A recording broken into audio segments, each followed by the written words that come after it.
PT Berkah Semesta Maritim menggelar sosialisasi perizinan pembangunan tambak udang kepada masyarakat Desa Buniwangi, Kecamatan Surade, Kabupaten Sukabumi pada Selasa 4 Juni 2025.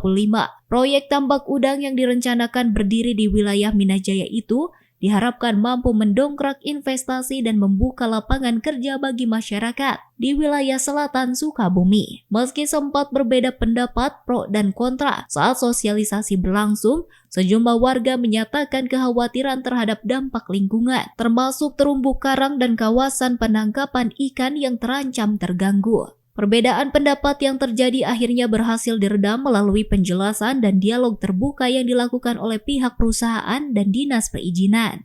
Kepala Dinas Penanaman Modal dan Perizinan Terpadu Satu Pintu Kabupaten Sukabumi, Ali Iskandar menegaskan bahwa dokumen UKL-UPL yang dibuat perusahaan saat ini sedang dalam proses penilaian tim khusus. Pihaknya berharap apa yang menjadi keresahan dan kekhawatiran masyarakat semuanya bisa terjawab.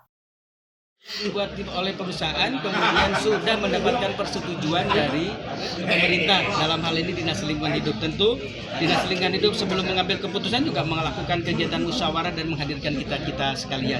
Dan hari ini tinggal kita melakukan pemantauan agar sekali lagi kualitas lingkungan tetap terjaga, kegiatan ekonomi bisa dilakukan. Sementara itu, Direktur Operasional PT BSM Rudianto menyatakan pihaknya siap menjalin komunikasi dengan warga secara terbuka untuk bisa menjamin keharmonisan dan keberlanjutan usaha tambak udang yang berada di Desa Buniwangi, Kecamatan Surade, Kabupaten Sukabumi.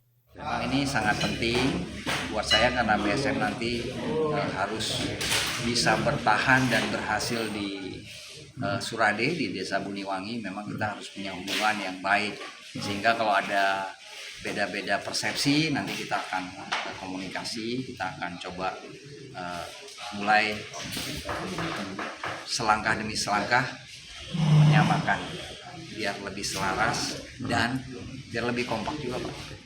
Meski sempat ada perbedaan pendapat, pihak perusahaan dan pemerintah daerah berharap proses sosialisasi ini dapat menjadi langkah awal untuk menghadirkan investasi dan bisa membuka lapangan kerja di wilayah selatan Sukabumi. Dari Ujung Genteng, Kecamatan Surade, Kabupaten Sukabumi, Indra Sopian, Tim Liputan MGS TV melaporkan.